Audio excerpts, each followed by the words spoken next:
El poeta y ensayista mexicano Octavio Paz está comprometido ante todo con el lenguaje. Su obra, reunida en más de 25 volúmenes, abarca temas muy variados: la poesía, el arte, la historia, el pensamiento, de lugares muy alejados entre sí: México, India, Francia, China, Estados Unidos, España.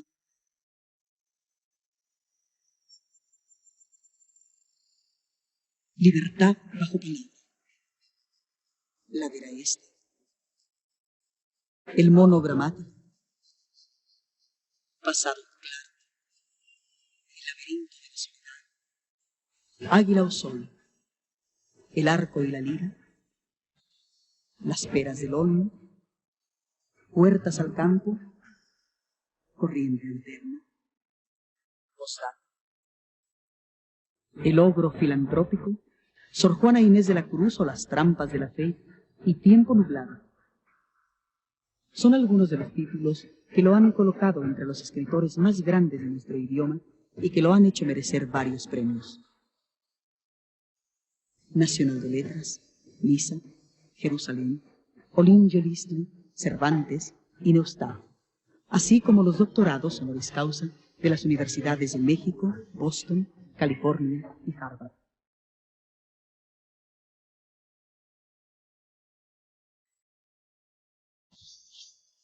En el 70 aniversario del poeta, Televisa presenta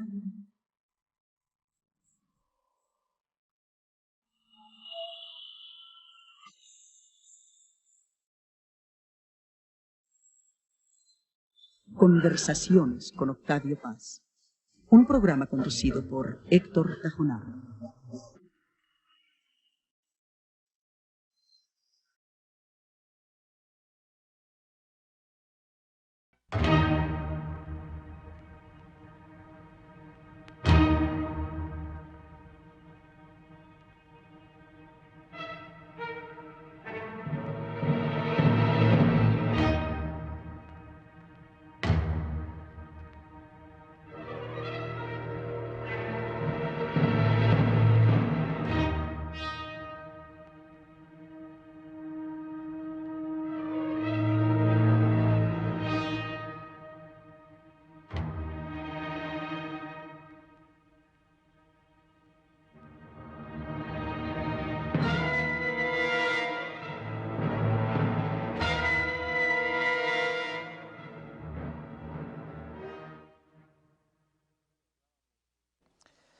En el programa anterior hablábamos de su concepto del amor y dijimos que hoy iba usted a leer varios de sus poemas eróticos, que son los que más me gustan a mí, y también se mencionó lo de la trilogía Amor, Poesía y lo Sagrado que agregó el maestro Shirao. Usted dice en el ocaso de la vanguardia que la suya fue más una búsqueda de una erótica, más que de una poética. ¿Cómo es eso? Sí. Bueno, yo pienso que la poética es demasiado general. Y a mí lo que me interesó fue, a través de la poesía, buscar al otro, a la persona humana. A veces en la forma del amor, a veces en la forma de la comunión con mis hermanos, con mis semejantes, con los hombres, o bien con la naturaleza, o con las cosas, ¿no? Y esta situación peculiar de todos los seres humanos, que por una parte estamos en el mundo y al mismo tiempo no estamos en el mundo, estamos siempre un poco lejos del mundo. Estamos en nosotros mismos y nunca estamos en nosotros mismos. Somos nosotros y nunca sabemos quiénes somos nosotros. Toda esta ambigüedad pues, es el tema de la poesía, yo creo. Y de ahí que la erótica sea importante, porque la erótica es la búsqueda del otro o de la otra. Sí, sobre este asunto de erotismo, hay una distinción que tú haces entre erotismo y amor, creo que es importante. Sí. Se liga un poco a lo que decíamos el otro día sobre la unión de los opuestos. Claro. Pienso en la tradición occidental en Safo y en Platón. En Platón el amor es la unión de los opuestos, ¿no? Sí. No sé Bueno, cómo veías tú yo lo veo, bueno, diríamos que en la imagen poética, para responderles a los dos, en la imagen poética, en la metáfora, en la poesía en general, en el yo y el otro, o lo otro, los opuestos, se unen. Exactamente como en Platón piensa que se unen en una suerte de contemplación, ¿no? En que el uno y el mucho. Platón hablaba de lo uno, del uno y la pluralidad. Y decía, Plotino lo dijo de un modo quizá más impresionante que Platón, que el uno desciende hacia los muchos y que luego toda la tentativa del hombre es volver de los muchos hacia el uno. Bueno, en ese momento en que el yo primero se encuentra con la diversidad del mundo y quiere unirse. Y cuando se une, poco a poco va suprimiendo la pluralidad hasta llegar a la unidad. Pero es una unidad siempre ambigua, porque ahí yo creo que no disiento quién soy yo para disentir de ellos, pero en fin, veo que en el uno o en lo uno siempre hay muchos y que en los muchos siempre hay uno. Y esto yo creo que es la esencia del erotismo. Ahora, el amor es lo mismo y es distinto, es un paso más allá, porque en el amor no solamente es el reconocimiento de que deseo a todos, sino de que deseo a uno solo entre todos. Eso es lo importante. El amor no es simplemente la simpatía cósmica, erótica. Después de todo, el erotismo es eso, ¿no? Simpatía cósmica. Podemos hacer el amor con no importa quién. Se trate de un ser humano, de una hormiga o de un pez o de un elefante, ¿no? Es la conspiración que decían los estoicos que une a todos los seres vivos. Eso es el erotismo y la sexualidad. Y el amor es el reconocimiento que entre todos los seres hay uno al cual me siento más atraído, particularmente atraído por alguna razón secreta, y cuando voy detrás de ese uno, de esa persona única, en cierto modo voy detrás de algo que es más que yo. Sí, en Oriente lo conozco mal. En Occidente yo creo que la tradición del amor es muy antigua, ¿no? Claro. Como decíamos, Safo, Platón, etc. Y Plotino no me interesa poetas mucho. provenzales. Y después viene la poesía provenzal ligada a los cátaros, ¿no? Claro. A veces ligada a los cátaros. Sí, bueno, sí, se ha exagerado un poco la influencia de la herejía cátara quizá, pero en fin, es importante esta idea del amor, que nace quizá no sabemos cuándo surge en Occidente la idea del amor, pero yo me imagino que la idea del amor nace cuando los hombres descubren el alma. Cada alma es distinta, cada persona es dueña de un alma. Esto lo descubrió primero que nadie, se descubrió primero en Grecia, ¿no? Platón lo explica de un modo muy claro, ¿no? Pero es una idea anterior a la cultura griega, posiblemente está en los escitas, según este helenista Dodds, no importa la parte erudita, lo interesante es que la idea de que cada ser humano tiene un alma indica que cada ser humano es una persona distinta, única. Bueno, los cuerpos se parecen. Sí. Podemos hacer el amor con toda clase de cuerpos, pero las almas son únicas y esto lo que los descubren son los poetas, no los filósofos. Lo descubrieron en Roma, posiblemente en Alejandría, después de Platón, mucho después, porque Platón realmente habla de filosofía, eso es una cosa bastante distinta. Para Platón, la contemplación del ser amado es una escala en la vía para la contemplación de lo bello, que nos lleva a la contemplación de lo bueno y finalmente nos lleva a la contemplación de lo divino. En cambio, para los poetas empiezan por la parte negativa. Por ejemplo, en Roma, empiezan por los celos. Es decir, descubren que la persona única es libre, que digamos Catulo. Catulo se da muy cuenta rápidamente de que su mujer, o de su amada, su amante, porque era su amante, ella era casada, puede irse con otro, es libre. Y de ahí, es decir, del reconocimiento de los celos, viene el amor. También se da en Propercio, es decir, los poetas en la gran ciudad, porque es muy importante eso también, la idea de que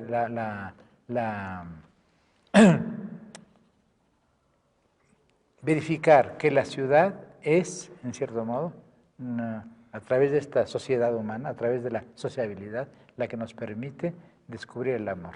Y el amor se da siempre como el reconocimiento de que hay una persona única y de que esa persona única es libre de amarnos o no amarnos. Los poetas fueron los primeros que lo vieron los poetas romanos, posiblemente en Alejandría, pero no tenemos los textos, se ha perdido gran parte de la tradición. En cambio, está muy claro, en Roma, Propercio y Catulo descubren el amor moderno.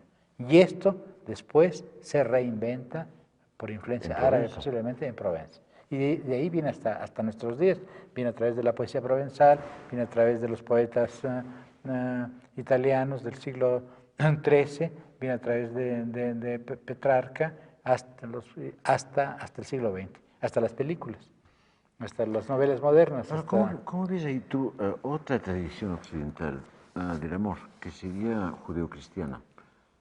Caritas, la caridad, sí. Ágape, sí. El banquete, el sí. amor. Bueno, el banquete es distinto. Ahí? En el banquete el amor es el amor. En Platón, sí. En Platón. Yo me refería bueno, sí, a la tradición cristiana, sí. Bueno, eso es distinto. Yo creo que ahí el cristianismo se encontró con este gran problema del amor y trató de absorberlo y en cierto modo lo logró, pero al mismo tiempo creó esta confusión entre el amor a Dios y el amor a los hombres, ¿no? Pero son dos experiencias distintas. El amor a Dios, a mi juicio, es una experiencia, el amor a los demás es otra experiencia, y el amor, la amistad, por ejemplo, es una experiencia erótica también, en cierto modo, ¿no? Es la amistad a los otros. Pero lo distintivo del amor es una cosa distinta, es el amor a una sola persona. Esto es absolutamente... Hay una cosa curiosa. Y al mismo tiempo es herético para todas las religiones. Lo mismo para el cristianismo que para el marxismo, que para todo el mundo, ¿no? Sin embargo, sí hay algo en común, y antes de pedirle que nos lea usted algunos de sus poemas eróticos, yo quisiera leer un breve párrafo de El arco y la lira, en el que esta trilogía, amor, poesía y lo sagrado, está muy unida. Dice: la verdad es que en la experiencia de lo sobrenatural, como en la del amor y en la poesía, el hombre se siente arrancado o separado de sí. Y a esta primera sensación de ruptura sucede otra de total identificación con aquello que nos parecía ajeno y al cual nos hemos fundido de tal modo que ya es indistinguible e inseparable de nuestro propio ser. Ahora, si usted nos quisiera leer alguno de sus poemas eróticos, ¿por qué no empezamos con el que se llama Contigo? Muy bien, pero antes quisiera decir, a propósito de amor y herejía, que justamente el gran mérito del surrealismo fue insistir sobre el amor. Y en esto, en la gran película de Buñuel, que nunca se ha visto muy bien, La Edad de Oro, está muy claramente expresado, ¿no? El amor siempre es herético, porque supone que las grandes causas no son lo importante es un ser único en la historia. Y esto es lo que afirma de un modo blasfemo casi, dramático, Buñuel. Bueno, volviendo al tema del amor y del erotismo, el amor es el reconocimiento de una persona única y en consecuencia también es el reconocimiento de que nosotros también, aquel que ama también es único y que esto tiene que ver con verdades de orden, diríamos, espiritual. En cambio, el erotismo es distinto. Bueno, voy a leer primero un poema que se llama Contigo, que es un poema más bien de tipo amoroso, ¿no? Es una experiencia particular porque es en la India y de ahí que hable de un paisaje, pero pronto se convierte, yo creo, en una experiencia que todos podemos reconocernos en ella. Contigo, ráfagas turquesa, loros fugaces en parejas, vehemencias, el mundo llamea. Un árbol hirviente de cuervos arde sin quemarse. Quieta entre los altos tornasoles, eres una pausa de la luz. El día es una gran palabra clara, palpitación de vocales. Tus pechos maduran bajo mis ojos. Mi pensamiento es más ligero que el aire. Soy real, veo mi vida y mi muerte. El mundo es verdadero. Veo, habito una transparencia. Bueno, yo creo que eso interesante quizá explicarlo. El amor nos devuelve la visión, nos hace ver que somos mortales, veo mi vida y mi muerte, me hace ver mi identidad, me hace ver la realidad del mundo, el mundo es verdadero. Al mismo tiempo, todo eso es una suerte de transparencia. Hay una evidencia espiritual más allá. Si volvemos un poco a esos términos, evidencia, transparencia, claridad, luz, sí. Sol, desde Piedra del Sol, por claro, cierto, y claro, antes, ¿no? Sí. Bueno, y después voy a leer otro poema en el cual el elemento amoroso sigue estando presente, pero el elemento erótico es igualmente poderoso, que se llama Sol sobre una manta. Acribillada por la luz, una mitad del muro, salina vertical, la cortina, su derramada sombra, azul marejada, sobre la cal del otro lienzo. Afuera, el sol combate con el mar. El piso de ladrillo, respirado, respirante. El azul se tiende, sobre la cama se extiende. Una almohada rosada sostiene una muchacha. El vestido lacre todavía caliente, los ojos entrecerrados, no por la espera, por la visitación. Está descalza, la plata tosca enlaza, refresca un brazo desnudo. Sobre sus pechos valientes baila el puñal del sol. Hacia su vientre, eminencia, inminencia, sube una línea de hormigas negras. Abre los ojos, de la miel quemada, la miel negra, al centelleo de la amapola, la luz negra. Un jarro sobre la mesa, un girasol sobre el jarro, la muchacha sobre la manta azul, un sol más fresco. Bueno, este poema me hace pensar a veces, cuando estoy de buen humor y me siento optimista, que a Matisse le hubiera gustado. No sé si sea exagerado decirlo. Sí, Pero, yo estoy reiterando mucho. Pero hay influencia no tanto de la poesía como de la pintura. Por ejemplo, Matisse. Sí. Hay una pregunta que quiero hacer, porque estoy obsesivo en esto, con el tema. Pero en fin, la idea esa constante de luminosidad me parece como muy central en toda tu poesía. ¿De la qué? La luz, la luminosidad, sí. Es posible, sí. La transparencia, Sí, la evidencia, sí. todo esto. Bueno, ¿no? hay que pensar que la luz, sin embargo, es posible gracias a la sombra, ¿no? Hay otro poema mío que se llama Maituna. Es una palabra sánscrita que quiere decir dos en uno. Y aparece, por ejemplo, en los templos de la India, en parejas haciendo el amor, parejas eróticas haciendo el amor.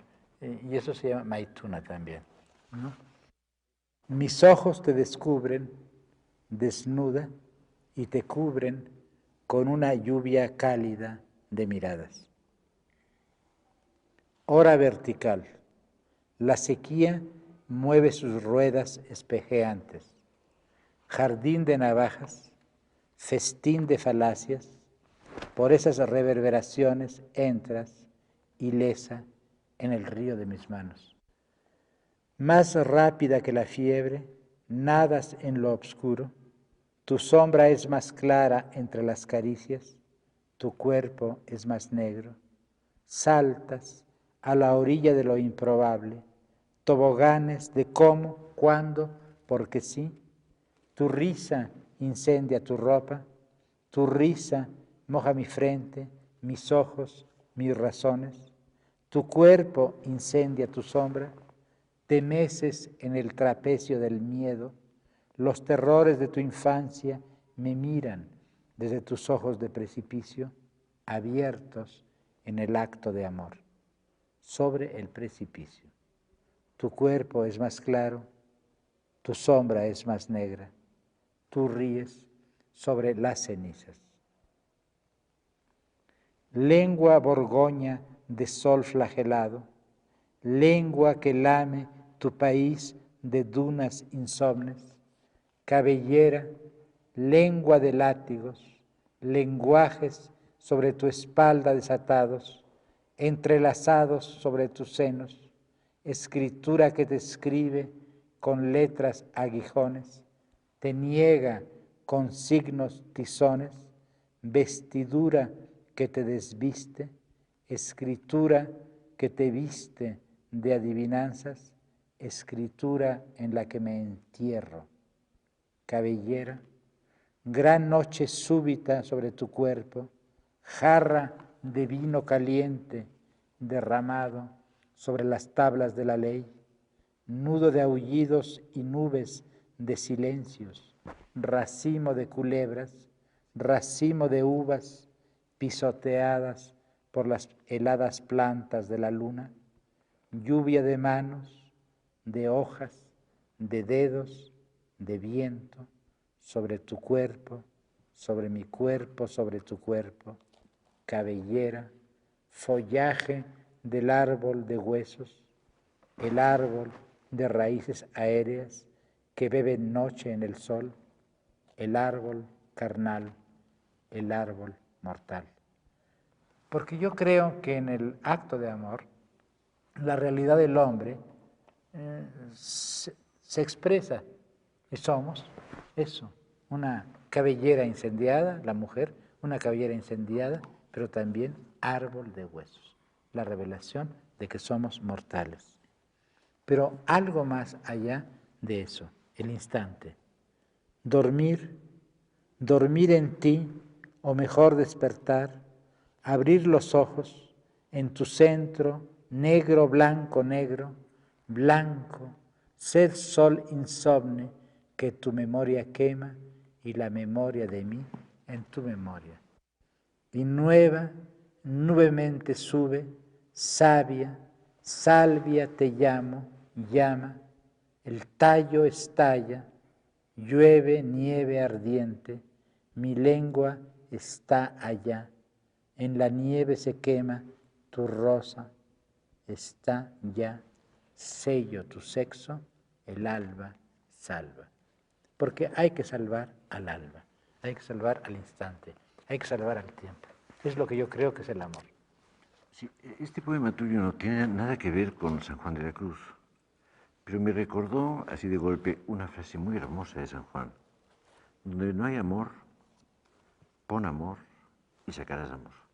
Sí, es muy hermoso. Que es la tradición un poco doble, Claro. greco, latino, cristiana. Sí, bueno, en él también había quizá, en San Juan, el eco de la mística árabe, ¿no? Según dicen ahora. Sí, parece que sí.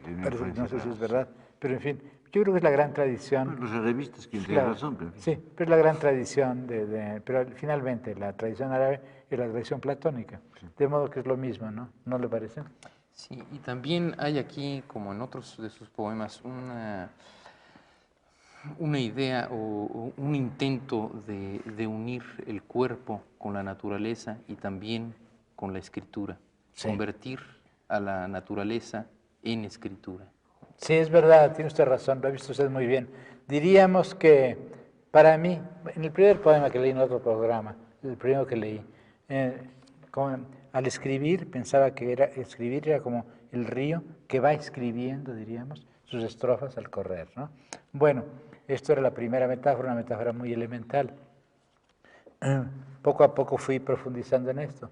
Y en un poema que se llama Blanco, traté justamente de expresarlo de un modo, de decir esto de un modo más cabal, más completo.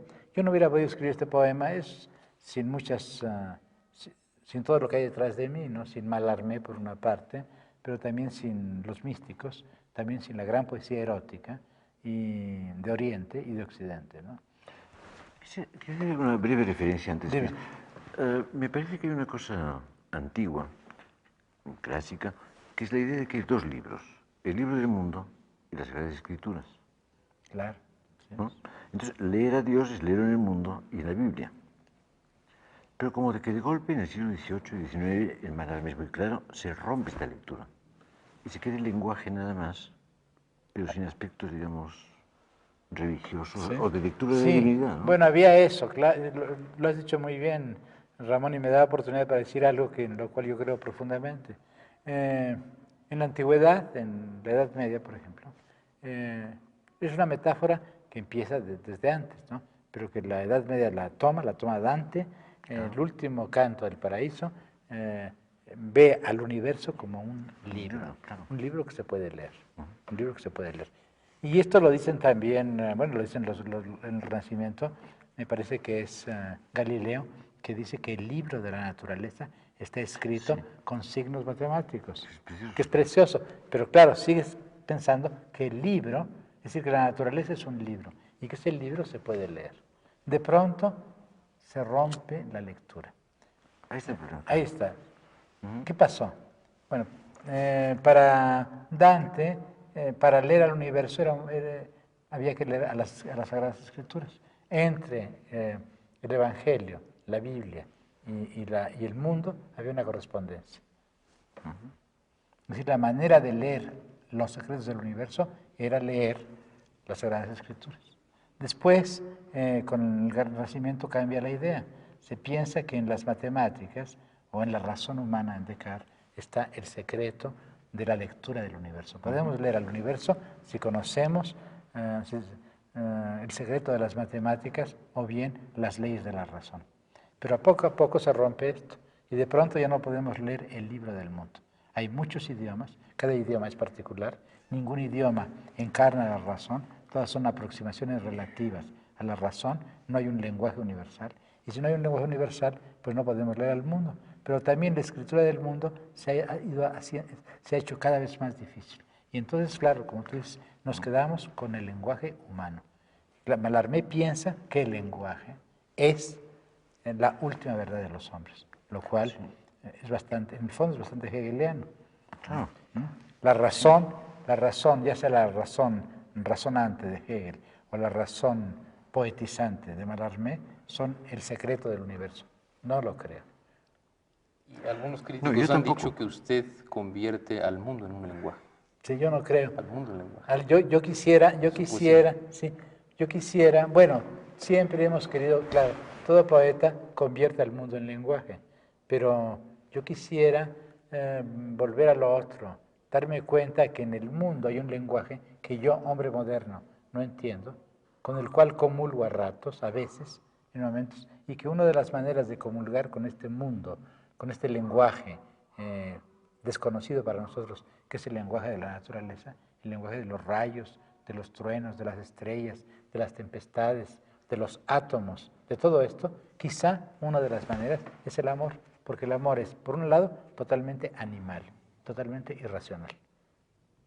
Y por otra parte, es conciencia, es lucidez, es, para emplear una palabra un poco démodé, espíritu. Porque es espíritu, ¿no? Y de ahí que en este poema yo haya tratado, por una parte, de ver a la naturaleza como lenguaje, y por otra parte, ver a la mujer como paisaje, al ser amado como paisaje, pero al paisaje como un lenguaje que me está hablando. Este poema mío, ya digo, es en cierto modo una consecuencia de Mallarmé, pero también es una respuesta a Mallarmé. Es lo que nadie ha visto y tú has visto en este momento con mucha claridad. Distinto, claro. No solamente es muy distinto, sino que yo no me había dado cuenta. No es Mallarmé. No es Mallarmé, es una respuesta a Mallarmé. Exactamente. Bueno, voy a leer dos fragmentos. Uno en que describo un paisaje desértico que al mismo tiempo es un lenguaje, o que quiero que sea un lenguaje, ¿no? Paramera abrazada, del amarillo al encarnado, la tierra es un lenguaje calcinado. Hay púas invisibles, hay espinas en los ojos. En un muro rosado, 3 buitres ahitos. No tiene cuerpo, ni cara, ni alma. Está en todas partes, a todos nos aplasta. Este sol es injusto. La rabia es mineral. Los colores se obstinan. Se obstina el horizonte. Tambores, tambores, tambores. El cielo se ennegrece como esta página. Dispersión de cuervos, inminencia de violencias violetas. Se levantan los arenales, la cerrazón de reses de ceniza. Mugen los árboles encadenados. Tambores, tambores, tambores.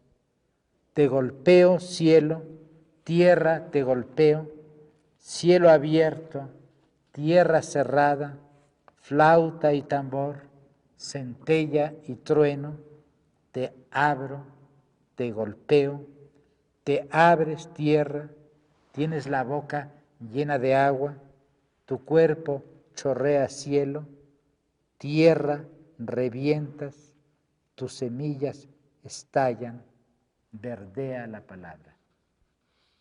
Es decir, la sequía produce finalmente la fertilidad, la palabra, porque la palabra humana es fertilidad. Y volvemos al logos y al espíritu, ¿no? Sí, en cierto modo. Y después, como una suerte de réplica, no réplica o de complemento a esta idea de la naturaleza como lenguaje y el lenguaje como creación, la idea en la cual, la realidad en la cual el erotismo, la copulación universal, todo el universo está copulando todo el tiempo, esta copulación se transforma en amor. Caes de tu cuerpo a tu sombra, no allá sino en mis ojos, en un caer inmóvil de cascada, cielo y suelo se juntan. Hay un diálogo entre el aspecto puramente erótico, diríamos, del poema y la naturaleza. Empiezo. Caes de tu cuerpo a tu sombra, no allá sino en mis ojos, en un caer inmóvil de cascada, cielo y suelo se juntan, caes de tu sombra a tu nombre, intocable horizonte, te precipitas en tus semejanzas, yo soy tu lejanía, caes de tu nombre a tu cuerpo, el más allá de la mirada, en un presente que no acaba, las imaginaciones de la arena, caes en tus comienzos, las disipadas fábulas del viento, derramada en mi cuerpo, yo soy la estela de tus erosiones, tú te repartes como el lenguaje, espacio, Dios descuartizado, tú me repartes en tus partes, altar el pensamiento y el cuchillo, vientre, teatro de la sangre, eje de los solsticios, hiedra arbórea, lengua, tizón de frescura, el firmamento es macho y hembra, temblor de tierra de tu grupa, testigos los testículos solares, lluvia de tus talones en mi espalda, falo el pensar y vulva la palabra, ojo, jaguar en espesura de pestañas, espacio es cuerpo, signo, pensamiento, la hendidura encarnada en la maleza, siempre dos sílabas enamoradas, los labios negros de la profetisa, adivinanza, entera en cada parte te repartes, las espirales, transfiguraciones, tu cuerpo son los cuerpos del instante, es cuerpo el tiempo, el mundo, pensado, soñado, encarnado, visto, tocado, desvanecido. Habitar tu nombre, despoblar tu cuerpo, caer en tu grito contigo, casa del viento. La irrealidad de lo mirado da realidad a la mirada. Tal vez una pregunta aquí de tipo más bien ingenuo. Los últimos dos versos, ¿tienen que ver con tu experiencia de la India, tu conocimiento del budismo? Un poco, sí, claro. Sí, claro, tiene que ver con eso. Porque Sí. se entiende más bien en esta. Sí, pero también tiene que ver con la realidad es decir, lo importante no es, lo que vemos es real y es irreal. Es real porque lo estamos viendo, pero es irreal porque es fugitivo. pero lo que es más importante es la realidad de nuestra mirada. Y nuestra mirada es real no porque dé eternidad a lo que vemos, sino porque vemos. Eso es todo. Directo. Yo creo que este es uno de los grandes poemas eróticos de la lengua española. Es Pues yo no sé, precioso, pero... y Maituna. Además, Blanco tiene diversas posibilidades de lectura, son 8, ¿no? Entonces, lo que usted decía, que la columna de la derecha puede leerse sola, y Sí. entonces es otro Un tipo poema, de sí. un poema ya erótico. Sí, un digamos, poema amoroso. puramente erótico y otro Sí, es un poema de de la visión naturaleza. Exactamente. Sí. Pero en fin, hablamos de la... Podríamos hablar también del otro aspecto quizá de lo que yo he escrito, que es, se habló mucho tiempo del poeta como profeta. Todo el siglo pasado se habló del poeta como abate. Bueno, yo no sé si sea muy cierto y hasta qué punto las profecías de los poetas se han comprobado. En algunos casos yo creo que sí, pero en otros no. Por ejemplo, las profecías de Víctor Hugo nunca se comprobaron. Al contrario, más bien el mundo moderno desmiente a este profeta optimista, o las profecías de Whitman, de Fraternidad Universal. Pero sí creo que el poeta es profeta en otro sentido, en el sentido de que es el hombre que tiene memoria. Y la memoria es un elemento fundamental del futuro. Y fundamental en su poesía también, ¿no? Yo creo que sí, no sé, pero en fin.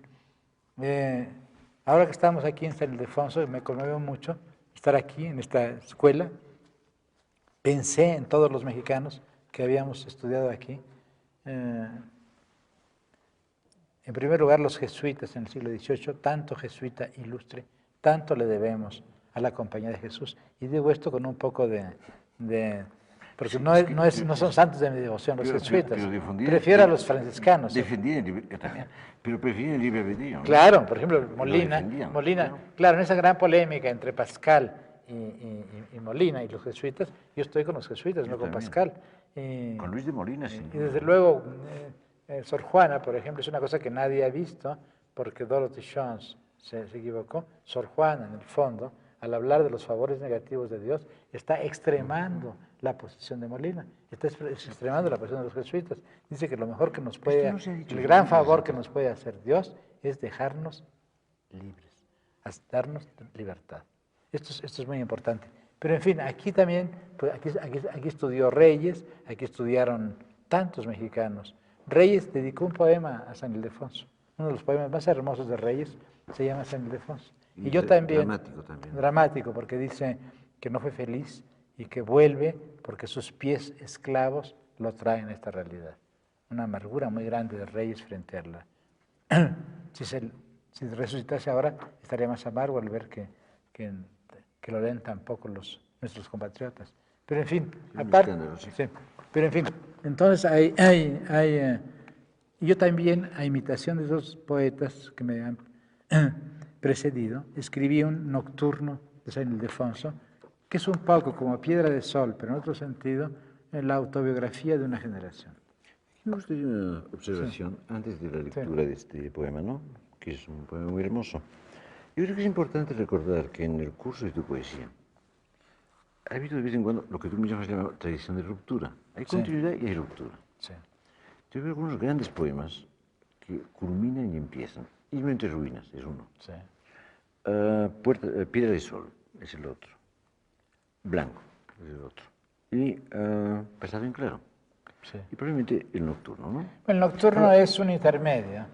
Quizá, pero en fin, es un poema en el cual hay también recapitulación de experiencias como las hay en Piedra de Sol, ¿no? Ahora, yo quisiera, así un minuto, ser lector de Octavio Paz. Muy bien. Hay un poema que a mí siempre me pareció muy hermoso, que creo que termina una época y empieza otra, que es Himno entre ruinas. Sí.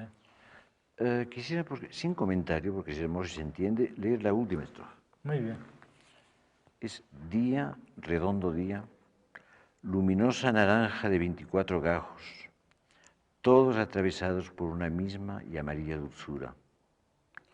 La inteligencia al fin encarna, se reconcilian las dos mitades enemigas y la conciencia espejo se licúa. Vuelve a ser fuente, manantial de fábulas. Hombre, árbol de imágenes, palabras que son flores, que son frutos, que son actos. Sí. El centro de tu poesía.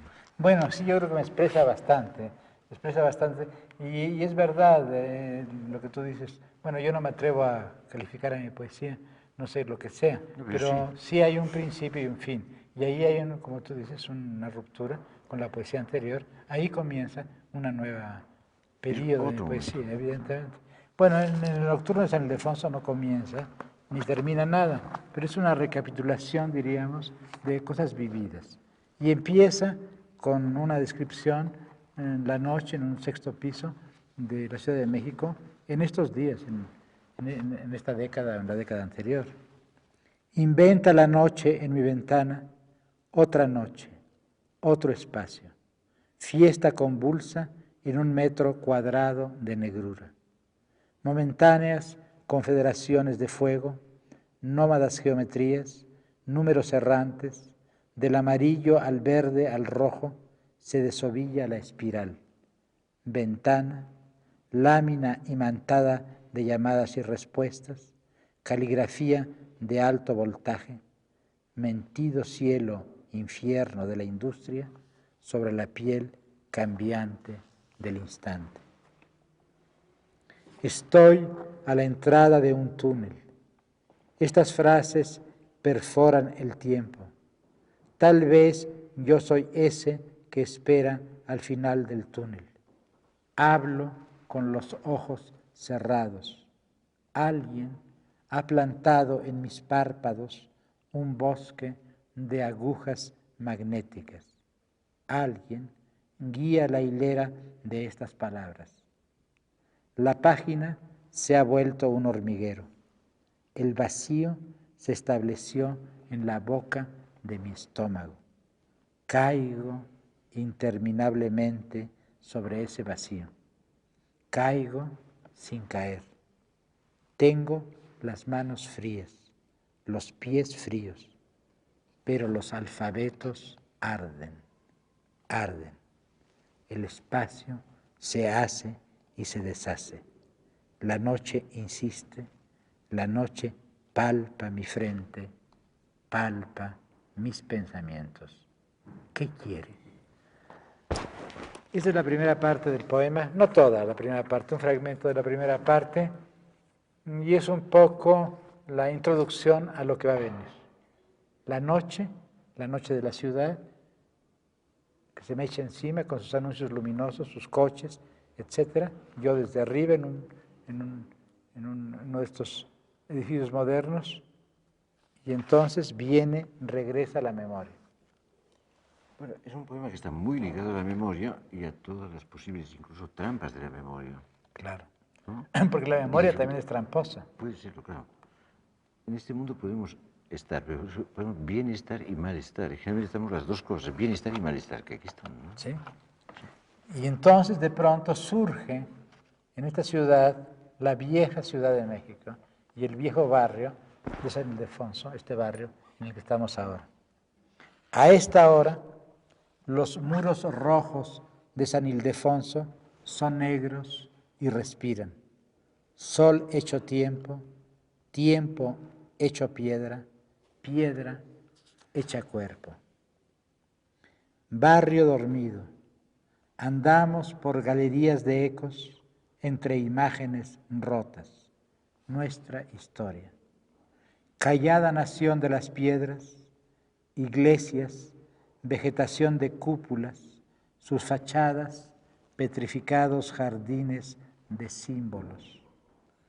En la proliferación rencorosa de casas enanas, palacios humillados, fuentes sin agua, afrontados frontispicios, cúmulos, madréporas insubstanciales, esas grandes nubes que de pronto hay sobre la Ciudad de México, se acumulan sobre las graves moles, vencidas no por la pesadumbre de los años, por el oprobio del presente.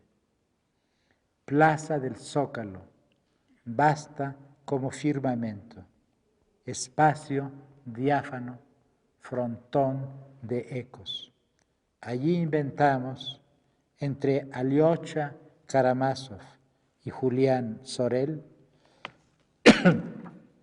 signos de relámpago, cara al siglo y sus camarillas.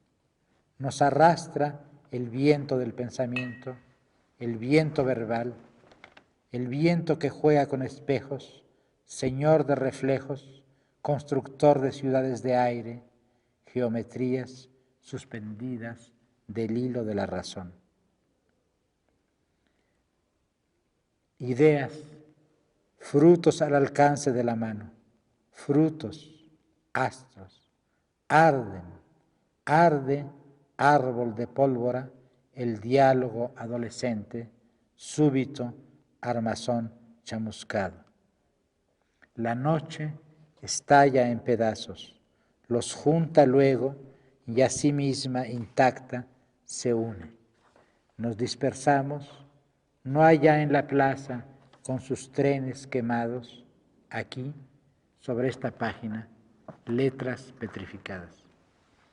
Quizá deba decir que cuando hablo de los trenes quemados, es que en aquella época, cuando salíamos de la preparatoria, nos íbamos caminando hasta el Zócalo y más allá, caminábamos toda la noche y llegábamos al Zócalo. Y el Zócalo, en aquella época todavía había tranvías, estaba lleno de tranvías apagados. Era como un cementerio de tranvías. Así es que ahí está resucitado, tratando de resucitar, mejor dicho, esta adolescencia, esta juventud mía en la preparatoria y estos viajes a pie, estas grandes caminatas en las cuales tratábamos de rehacer el mundo. Y en la siguiente parte del poema digo, no lo voy a leer todo, es muy largo, voy a leer varios fragmentos nada más. Pero ¿no? se merece, porque estamos justamente en el lugar que es muy Sí. emocionante para ti, además. Para ¿no? mí es emocionante leerlo y creo que también, quizá, aunque esto no es el objeto de la poesía, contenga una pequeña enseñanza todo esto, ¿no? El muchacho que camina por este poema entre San Ildefonso y el Zócalo es el hombre que lo escribe. Esta página también es una caminata nocturna. Aquí encarnan los espectros amigos. Las ideas se disipan. El bien, quisimos el bien, enderezar al mundo. No nos faltó entereza, nos faltó humildad. Lo que quisimos, no lo quisimos con inocencia. Preceptos y conceptos, soberbia de teólogos, golpear con la cruz, fundar con sangre, levantar la casa con ladrillos de crimen, decretar la comunión obligatoria. Algunos se convirtieron en secretarios de los secretarios del secretario general del infierno. La rabia se volvió filósofa, su baba ha cubierto al planeta. La razón descendió a la tierra, tomó la forma del patíbulo y la adoran millones. Enredo circular, todos hemos sido, en el gran teatro del inmundo, jueces, verdugos, víctimas, testigos. Todos hemos levantado falso testimonio contra los otros y contra nosotros mismos. Y lo más vil, fuimos el público que aplaude o bosteza en su butaca. La culpa que no se sabe culpa, la inocencia, fue la culpa mayor. Cada año fue monte de huesos. Conversiones, retractaciones, excomuniones, reconciliaciones, apostasías, abjuraciones, los embrujamientos y las desviaciones. Mi historia son las historias de un error. La historia es el error. La verdad es aquello, más allá de las fechas, más acá de los nombres, que la historia desdeña. El cada día, latido anónimo de todos, latido único de cada día, el irrepetible cada día idéntico a todos los días. La verdad es el fondo del tiempo sin historia. Y más adelante, en un nuevo poema, me enfrento a mi vocación de poeta entre la acción del político, del revolucionario, y la contemplación del filósofo. Entre el hacer y el ver, acción o contemplación, escogí el acto de palabras, hacerlas, habitarlas, dar ojos al lenguaje. La poesía no es la verdad, es la resurrección de las presencias. Es decir, la poesía es la memoria que resucita lo que hay. La historia transfigurada en la verdad del tiempo no fechado. La poesía, como la historia, se hace. La poesía, como la verdad, se ve. La poesía, puente colgante entre historia y verdad, no es camino hacia esto o aquello. Es ver la quietud en el movimiento, el tránsito en la quietud. La historia es el camino, no va a ninguna parte. Todos lo caminamos, la verdad es caminarlo. No vamos ni venimos, estamos en las manos del tiempo. La verdad, sabernos desde el origen suspendidos. Fraternidad sobre el vacío. Entonces, ¿qué nos queda? Y en la última parte de este poema, después de esta evocación de la memoria, vuelvo al cuarto del hombre de hoy.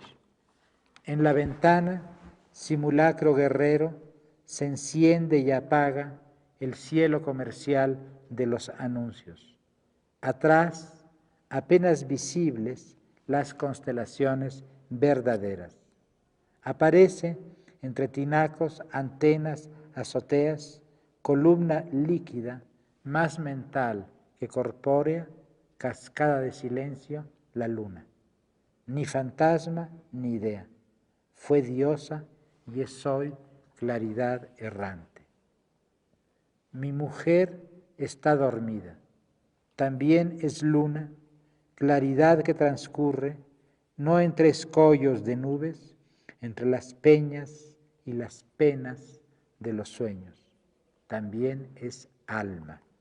Fluye bajo sus ojos cerrados, desde su frente se despeña, torrente silencioso hasta sus pies, en sí misma se desploma y de sí misma brota, sus latidos la esculpen, se inventa al recorrerse, se copia al inventarse, entre las islas de sus pechos es un brazo de mar, su vientre es la laguna donde se desvanecen la sombra y sus vegetaciones, fluye por su talle, sube, desciende, en sí misma se esparce, se ata a su fluir, se dispersa en su forma. También es cuerpo. La verdad es el oleaje de una respiración y las visiones que miran unos ojos cerrados, palpable misterio de la persona. La noche está a punto de desbordarse, clarea, el horizonte se ha vuelto acuático, despeñarse desde la altura de esta hora, morir será caer o subir, una sensación o una cesación. Cierro los ojos, oigo en mi cráneo los pasos de mi sangre, oigo pasar el tiempo por mis sienes. Todavía estoy vivo. El cuarto se ha enarenado de luna. Mujer, fuente en la noche. Yo me fío a su fluir sosegado. Es uno de los poemas en que se ve lo que decías la vez pasada, ¿no? La unión total entre poesía y vida. Bueno, es vida, yo no sé si sea poesía, pero vida sí es. No es poesía, pero además es vida también, ¿no? Bueno. Hay una cosa muy curiosa acerca de la historia, cuando hablas de la historia, porque la historia no existe. Digo, el pasado no existe. Entonces, existe como presente. es como un museo que no hay. Sí. Exacto. La historia solo se puede concebir, que es el tema un poco, como memoria, ¿no? Claro. Entonces, somos esta historia realmente. Sí, bueno, la historia la inventamos. No la inventamos nosotros, la inventa nuestra memoria. Porque además la memoria, como lo vio muy bien Proust, no es siempre voluntaria. Hay una memoria impersonal. Nos acordamos no de lo que quisiéramos acordarnos, nos acordamos de lo que somos. Claro, pero aquí sí su memoria es claramente autobiográfica, ¿no? Sobre todo en el fragmento dice que hay una enseñanza, y esta es muy clara. Los compañeros que estuvieron con usted aquí en San Ildefonso a veces se convirtieron en los secretarios del infierno, ¿no? Y este saber Gente de teólogos, magnífica, entre etcétera, ¿no? paréntesis, algunos de ellos. Sí, bueno, pero en esta escuela también hubo otros teólogos, no solamente los teólogos modernos, sino los teólogos del 17. Que usted compara, ¿no? Sí, a veces los he comparado, y a los que respeto en cierto modo, ¿no? Hay una ambigüedad en mi relación con ellos, ¿no? Pero en fin, sí. La memoria sirve para rescatar lo que somos, yo creo. No lo que es uno cada uno, sino lo que es una sociedad, lo que es un...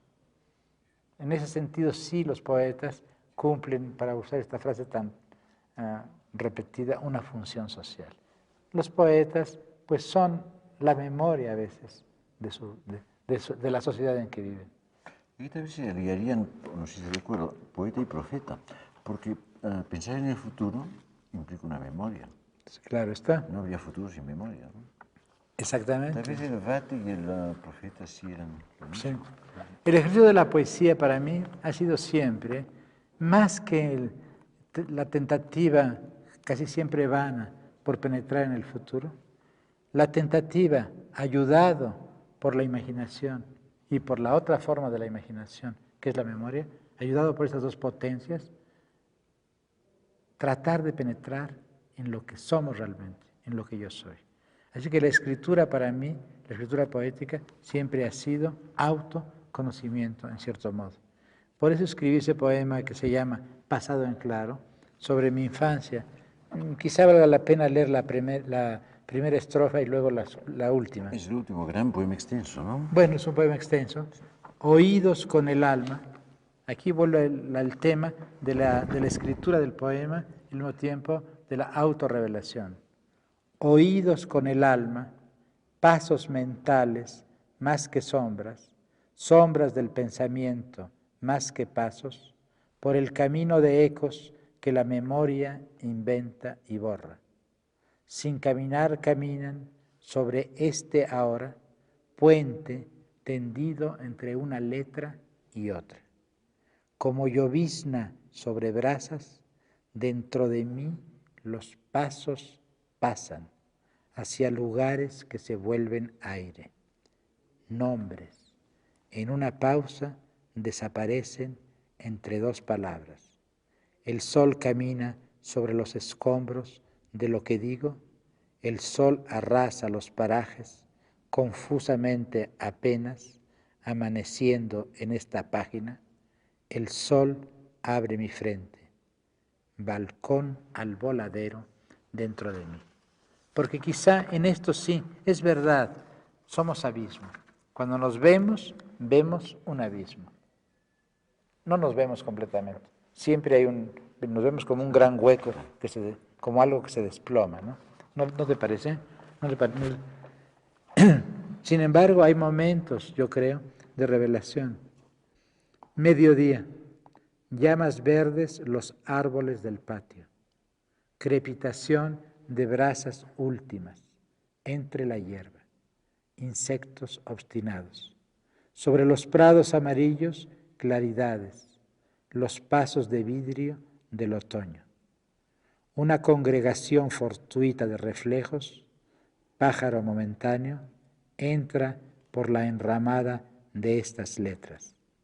El sol en mi escritura bebe sombra. El Dios sin cuerpo, el Dios sin nombre, que llamamos con nombres vacíos, con los nombres del vacío, el Dios del tiempo, el Dios que es tiempo, pasa entre los ramajes que escribo. Dispersión de nubes sobre un espejo neutro. En la disipación de las imágenes, el alma es ya vacante, espacio puro. En quietud se resuelve el movimiento. La quietud en sí misma se disuelve. Transcurre el tiempo sin transcurrir. Pasa y se queda. ¿Acaso, aunque todos pasamos, no pasa ni se queda? Hay un tercer estado.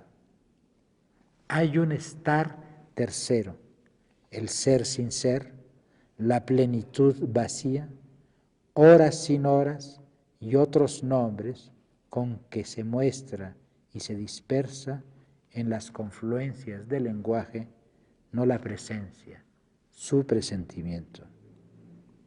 Dios sin cuerpo, con lenguajes de cuerpo, lo nombraban mis sentidos.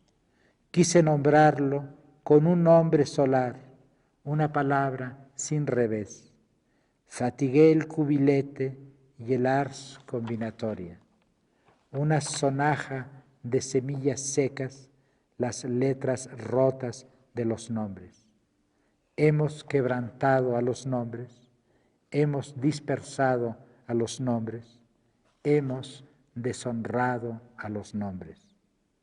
Ando en busca del nombre desde entonces.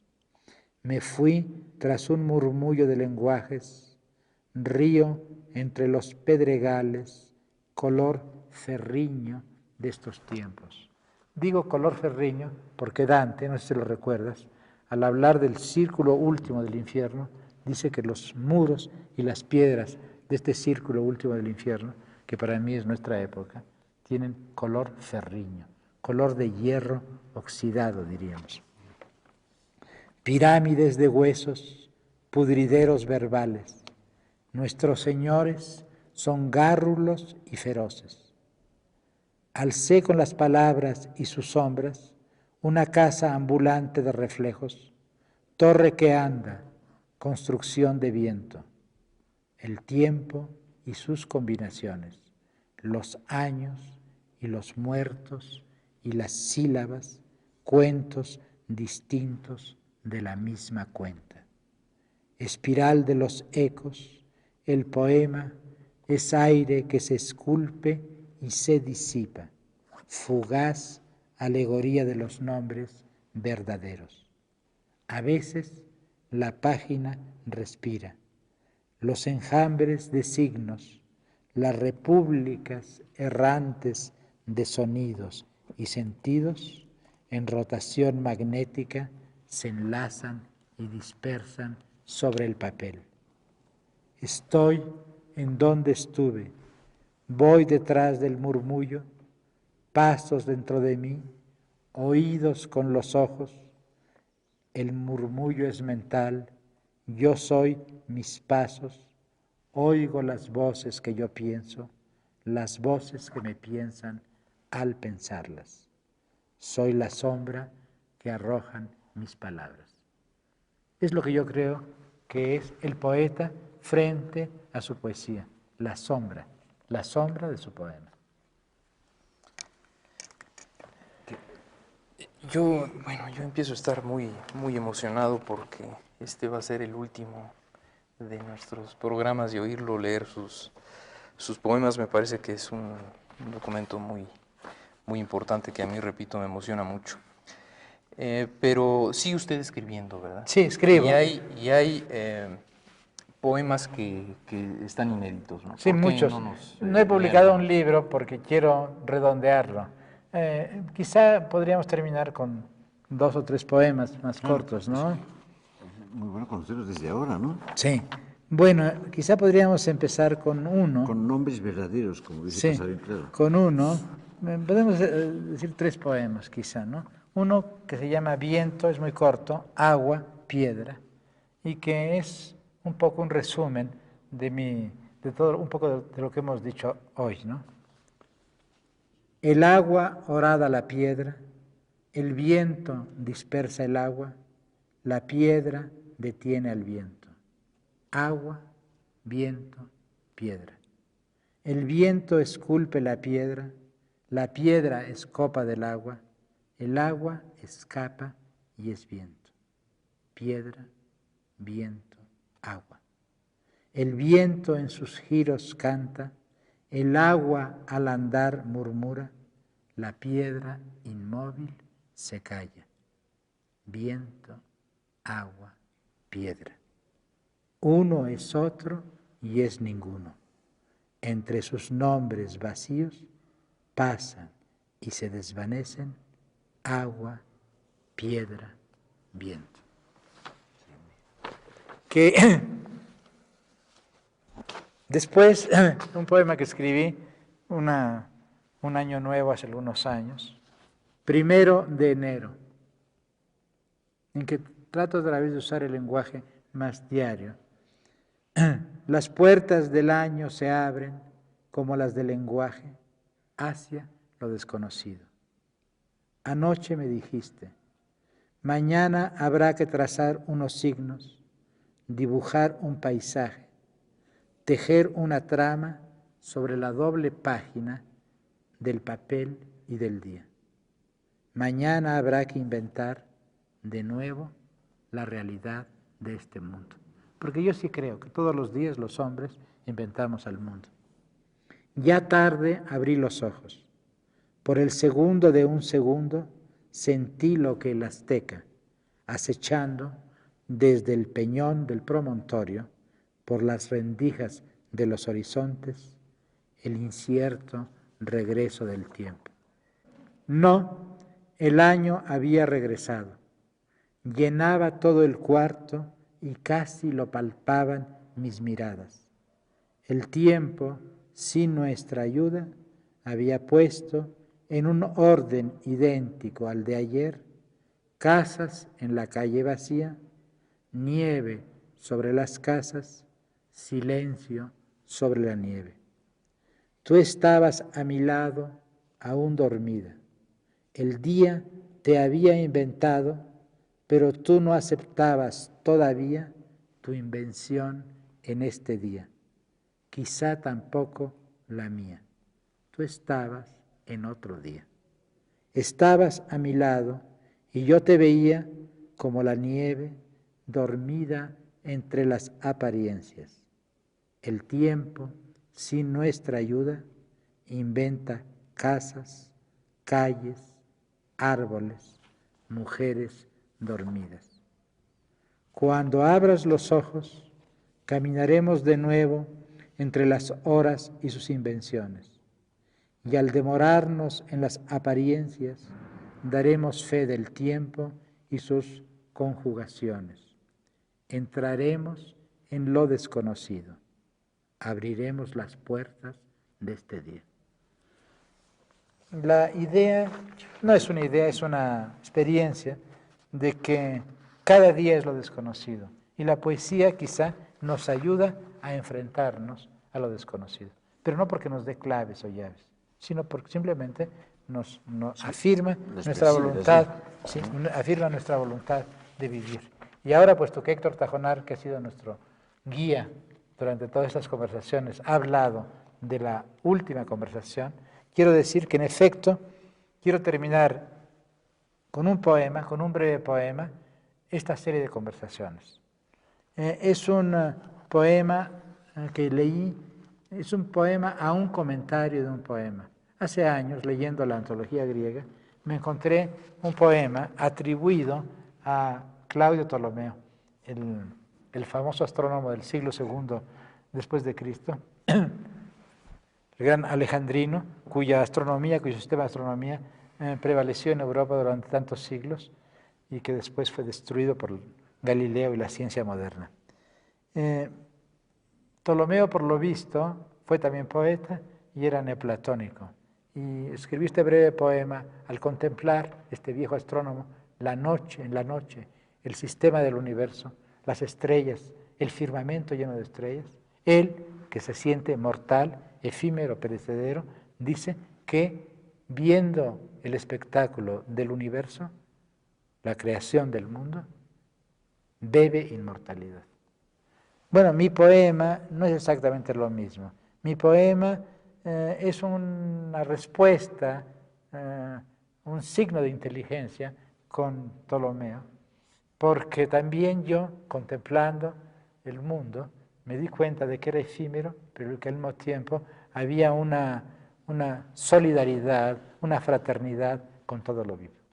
Fraternidad cósmica, diríamos, que esto es quizá el fundamento de nuestra existencia, sentirnos hermanos con lo que existe, fraternidad cósmica. Y claro, fraternidad cósmica también quiere decir fraternidad con nuestros semejantes. Y por eso quiero terminar esta serie de conversaciones con este poema, que no es un adiós, sino voy a usar la maravillosa expresión mexicana. Nuestro pueblo tiene genio a veces, esa expresión maravillosa de México para decir adiós, que no es nunca adiós.